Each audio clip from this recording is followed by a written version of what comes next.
Television is supposed to last forever. Reruns keep the laughs alive. Streaming makes every drama immortal. And whole generations grow up watching the same shows their parents once loved. But not every episode survives. Some flickered on screen just once before being erased. Too offensive, too disturbing, or too dangerous to air again. And yet, here's the irony. The shows networks tried hardest to bury are the ones nobody forgets. If you grew up in the 80s or 90s, you probably remember a headline, a rumor, or a grainy VHS tape that proved you didn't imagine what you saw. Those lost episodes became legends, whispered about for decades. Tonight, we're rewinding through television's forbidden vault. 7 shows banned after a single airing. Some were accidents, others were scandals. All of them became unforgettable. And we start with a cartoon famous for mocking everything: politics, religion, even death, until it crossed into a subject so radioactive that not even Family Guy could get away with it. Number 7, Family Guy, Partial Terms of Endearment, 2010. Family Guy built its empire on mocking the untouchable. For over a decade, Seth MacFarlane's animated chaos machine went after religion, death, politics, and just about every sacred cow on American television. To many fans, the joke was that nothing was off limits. But in 2010, Fox finally found a subject they would not allow on the air. Partial Terms of Endearment began innocently enough. Lois Griffin is asked by a friend to be a surrogate, but the story doesn't stay lighthearted for long. It slides into one of America's most radioactive debates: abortion. Unlike a cutaway gag or a quick punchline, this episode was 30 straight minutes built entirely around a cultural wound that divides the nation. The episode was written, recorded, and fully animated. A complete half hour, ready for broadcast. But when executives screened it, the room froze. Advertisers would walk. Religious groups would erupt. Politicians already circling the show would pounce. For Fox, airing it meant war on multiple fronts. And yet, Seth MacFarlane held his ground. He argued the story had to include Ripley's sorry, wrong character. He argued the show couldn't exist without its willingness to push boundaries. But this time, the network refused to budge. The verdict was final. The episode would never air on television. For years, fans doubted it even existed. Rumors spread online about a lost Family Guy abortion episode. Then, like contraband, it slipped quietly onto DVD. Bootlegs began circulating. Forums lit up with debates. Was it satire? Was it provocation? Or just shock for the sake of shock? Ironically, the silence surrounding it gave the story more power than any primetime broadcast ever could. Critics noted that it wasn't even the show's most offensive half hour, but it was the one Fox felt could ignite real-world consequences. That decision turned it into legend. Today, #@Meta, pause, Erkims, of Endearment is remembered not for its punchlines, but for the fact it was buried. Proof that sometimes the episode you're not allowed to see becomes more famous than the ones you are. And if that sounds extreme, remember this was just a cartoon. What happened next was far more terrifying. A single episode of Pokémon aired in Japan and ended with children rushed to hospitals, flashing lights burned into their eyes. Number 6, Pokémon, Electric Soldier Porygon, 1997. Pokémon was supposed to be harmless. Bright colors, catchy music, simple battles that fueled a global craze. For kids in the late 90s, it was more than a show, it was a phenomenon. Trading cards, video games, toys. Pikachu was everywhere. But on December 16, 1997, Pokémon delivered an episode that turned that joy into panic. The story itself wasn't unusual. Ash, Misty, and Brock are transported into cyberspace by a digital Pokémon called Porygon. The adventure played like countless other episodes, until the climax. Team Rocket launches a cyber missile. Pikachu counters with a thunderbolt, and then it happened. The screen exploded with rapid red and blue strobe effects. For children watching across Japan, the result was immediate and terrifying. More than 600 kids experienced seizures, nausea, headaches, or fainting.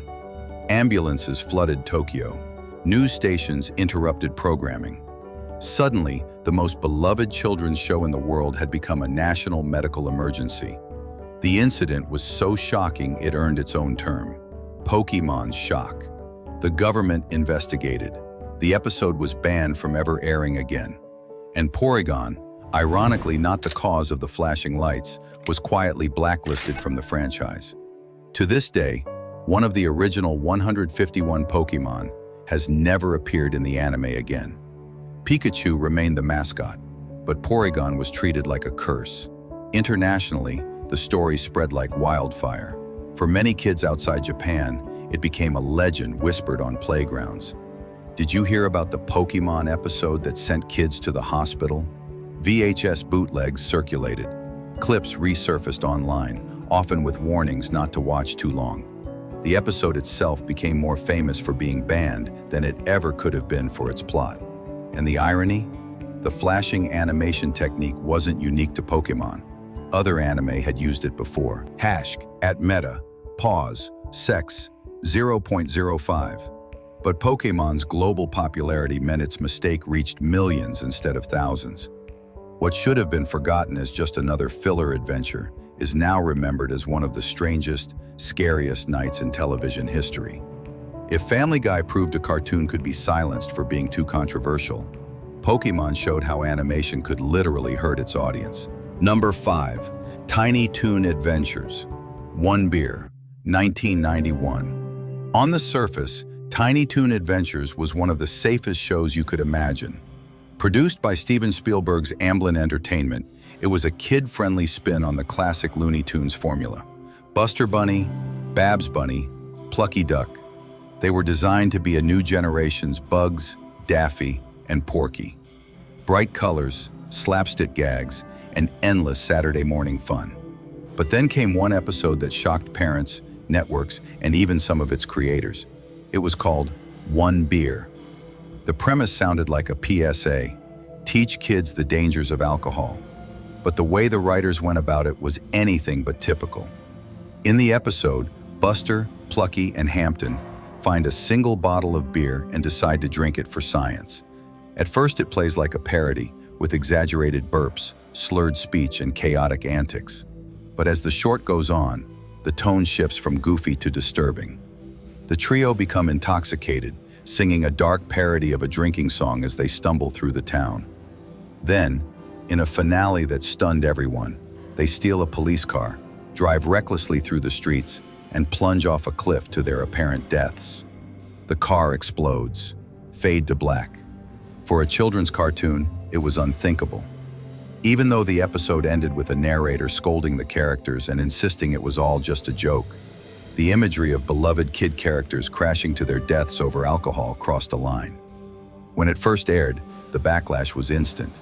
Parents complained, affiliates pulled reruns, and Warner Brothers ordered the short buried. One Beer was never shown again in syndication. For decades, it existed only in rumor and rare VHS recordings, whispered about by fans who swore they'd seen the Tiny Toons drink themselves into oblivion. In the DVD era, the short resurfaced in some collections, usually with disclaimers attached. Even then, many fans were stunned at how dark and unsettling it felt compared to the rest of the series. And that's what made it unforgettable. By trying to parody the dangers of alcohol, Tiny Toons accidentally created one of the most infamous lost episodes in cartoon history.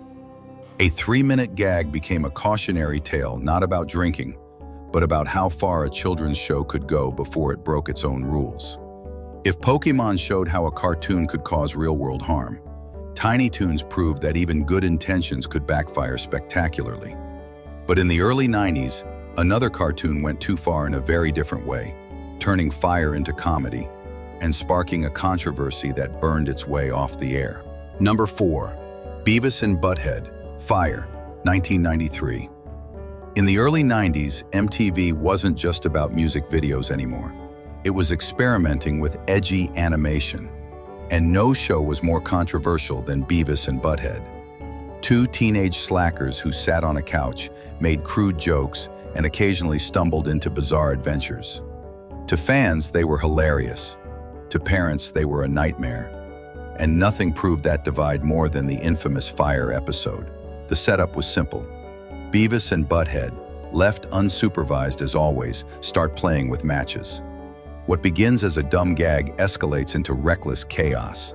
At one point, Beavis shouts his soon-to-be infamous catchphrase, "Fire! Fire!" The joke was supposed to be absurd, another example of his brainless obsession with destruction. But when the episode aired, life outside the screen took a terrifying turn. Not long after, a tragic incident made national headlines. A 5-year-old boy in Ohio set fire to his family's trailer home, and his 2-year-old sister was killed. The mother claimed he had been influenced by watching Beavis and Butthead, specifically Beavis's obsession with fire. The media seized on the connection. Politicians condemned MTV. Parent groups demanded the show be pulled entirely. MTV panicked. The network immediately banned the fire episode and yanked reruns from prime time, moving the show to late-night slots. For years, any mention of fire was cut from reruns. Even Beavis's trademark chant, "Fire, fire," was censored. To this day, the original episode remains locked away, never officially re-aired. The irony? Beavis and Butthead were already a lightning rod for criticism.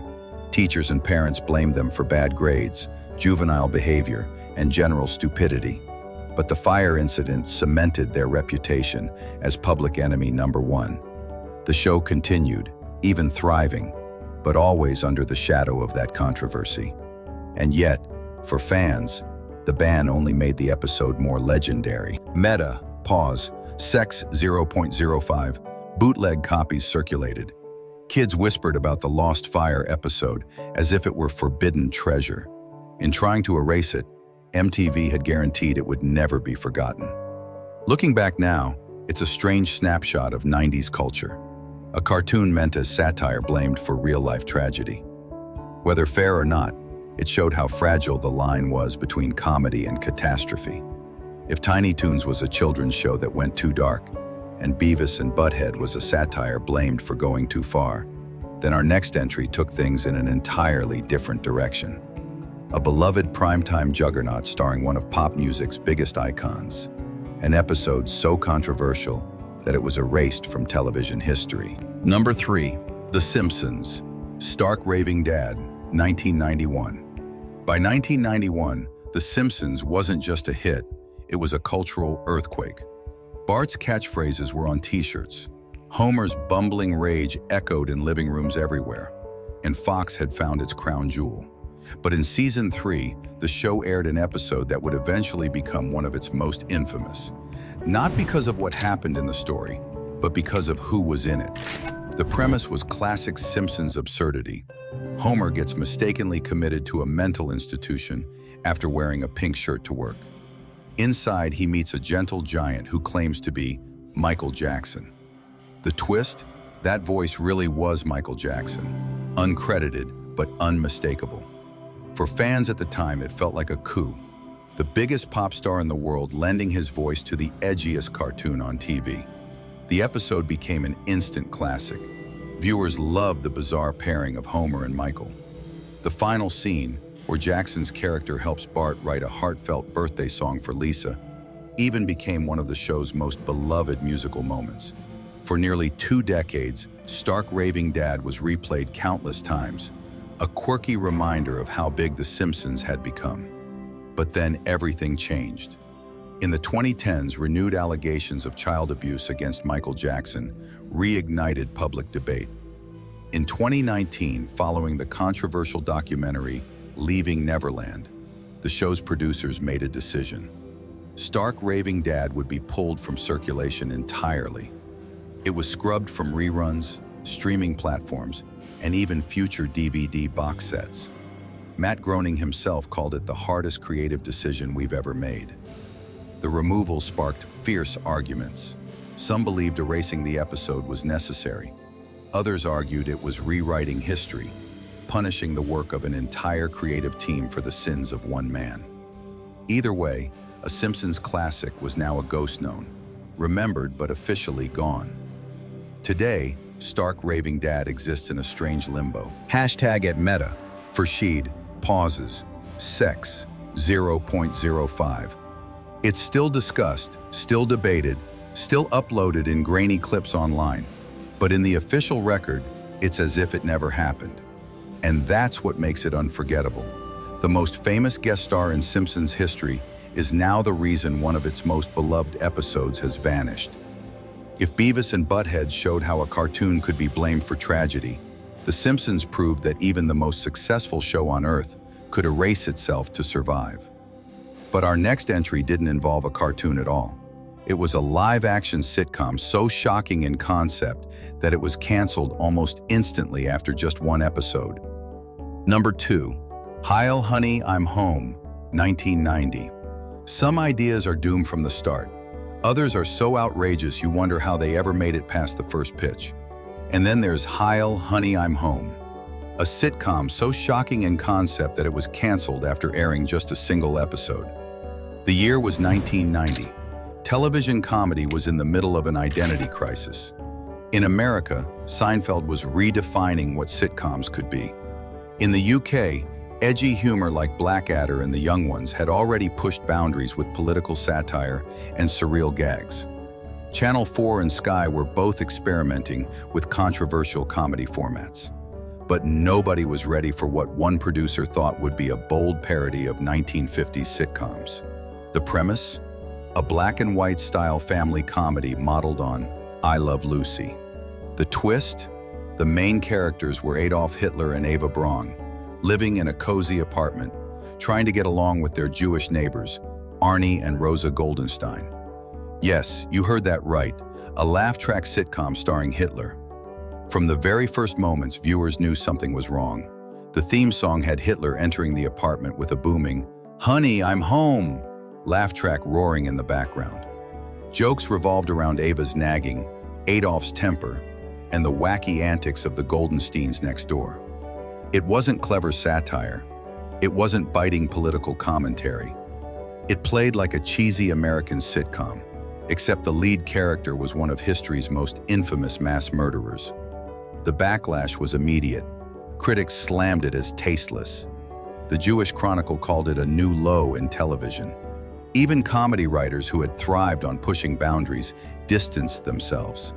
Sky Television, which had hoped the show might be edgy enough to stand out, panicked. After the first episode aired, the series was yanked off the schedule entirely. The remaining 7 episodes were never broadcast. The bizarre part? The creators insisted it was meant as satire. They argued it was parodying how television sanitizes everything, even history's darkest figures. But if that was the goal, the execution failed spectacularly. Viewers weren't laughing at Hitler. They were just watching Hitler in a sitcom. The satire was lost in the absurdity. In the years that followed, Heil Honey, I'm Home became a legend of television failure. It often tops lists of worst shows ever made. For decades, the only surviving episode circulated as a grainy VHS rip, passed around by collectors and bootleggers. In the internet era, it resurfaced on YouTube, where millions have watched in morbid curiosity. Looking back, the show has become a case study in how comedy can go wrong. Context matters, timing matters, and above all, the subject matter matters. Trying to turn Hitler into a sitcom husband wasn't edgy satire. It was a disaster waiting to happen. And yet, the show's legacy endures precisely because it was so outrageous. In a way, Heil Honey, I'm Home achieved a strange immortality. Nobody remembers the dozens of forgettable sitcoms that premiered in 1990, but everyone remembers the one that dared to put Adolf Hitler in front of a studio audience. It's a reminder that television history isn't just about the hits, it's about the spectacular failures that reveal where the line is drawn. And sometimes, crossing that line makes a show more famous than any safe, successful program could ever be. If The Simpsons proved even the biggest juggernaut could erase itself, Heil Honey, I'm Home showed what happens when you never should have aired in the first place. But while this sitcom collapsed in shame, our number 1 entry is a very different story, an episode so grotesque and disturbing that even one of America's most fearless shows had to bury it. Number 1. The X-Files. Home, 1996. By the mid-1990s, The X-Files had already become a cultural phenomenon. Mulder and Scully were household names. UFO paranoia was back in fashion, and Fox had a show that blended science fiction, horror, and conspiracy into something irresistible. Fans tuned in every week expecting to be scared, but nothing, absolutely nothing, prepared them for an episode so disturbing that Fox banned it after its first airing. It was simply titled Home. On the surface, the story followed Mulder and Scully investigating the murder of an infant in a small Pennsylvania town. But from the very first minutes, it was clear this wasn't a typical monster of the week. The killers weren't aliens, mutants, or shadowy conspirators. They were something far more unsettling, an inbred family living in isolation on a decaying farm. The Peacock family. The Peacocks were grotesque, deformed, and terrifyingly human. They lived in filth, survived off the land, and protected their secrets with shocking brutality. One of those secrets was the source of the murdered infant, an incestuous relationship that kept their bloodline pure. When Mulder and Scully began digging deeper, the Peacocks responded with violence, leading to one of the most harrowing sequences in television history. A nighttime ambush set to the cheerful strains of Johnny Mathis's Wonderful, Wonderful. The contrast was unbearable. A happy love song played while the Peacocks slaughtered a sheriff and his wife in their own home. It was brutal, visceral, and so tonally jarring that many viewers turned away in horror. And then came the most infamous image of all, the Peacock mother. Limbless, grotesque, and hidden under a bed, she was kept alive by her sons, who used her as both parent and partner. It wasn't supernatural. It wasn't science fiction. It was a nightmare rooted in human depravity. When Home aired on October 11, 1996, the reaction was immediate. Viewers flooded Fox with complaints. Hashtag, at Meta, hashtag, sex, 0.05. Critics described it as one of the most disturbing hours ever broadcast on network television. The network panicked. Executives declared the episode would never air again. For years, Home was left out of reruns, skipped in syndication, and effectively erased from official rotation. But just like every entry on this list, the attempt to bury it only made it more powerful. Fans whispered about the banned X-Files episode. Bootlegs circulated. When DVD box sets finally arrived, Home became a must-watch curiosity. And as the legend grew, so did its reputation. Today, it's often ranked among the greatest and most horrifying episodes of television ever made. What made it so unforgettable wasn't just the shock value. It was the way Home stripped away the supernatural safety net. Aliens and monsters are scary, yes, but the idea that real human beings could descend into such darkness, that was far worse. It blurred the line between horror fiction and reality in a way that still unsettles audiences decades later. The legacy of Home is undeniable. It proved that television could go further than anyone expected, but also showed the limits of what audiences were willing to accept. Even The X-Files, a show built on pushing boundaries, had found its wall. And that's why it earns the #1 spot. Not just because it was banned, but because it forced us to confront the most terrifying truth of all. The real monsters aren't aliens or creatures hiding in the dark. Sometimes they're human. So there you have it, 7 episodes that flickered once and then vanished. Family Guy's forbidden abortion storyline, Pokémon's flashing light disaster, the Tiny Toons drunk driving gag gone horribly wrong, Beavis and Butthead's obsession with fire, The Simpsons' most famous guest star erased from history, a British sitcom so tasteless it barely survived a single night, and finally, an X-Files story so disturbing it's still whispered about decades later. What ties them together isn't just that they were banned. It's that in being buried, they became immortal. The shows we weren't supposed to see are the ones we'll never forget. They live on in rumors, in grainy recordings, in the corners of pop culture memory. Proof that sometimes failure, outrage, or tragedy leaves a deeper mark than success ever could. Television was supposed to be safe. Instead, it created ghost episodes that will haunt screens forever, even if they're never broadcast again. Now we want to hear from you. Which of these episodes would you risk watching if it finally reappeared? Drop your pick in the comments below. And if you love diving into pop culture's hidden vault, don't forget to like, subscribe, and ring the bell so you never miss the next trip back into TV's forbidden history.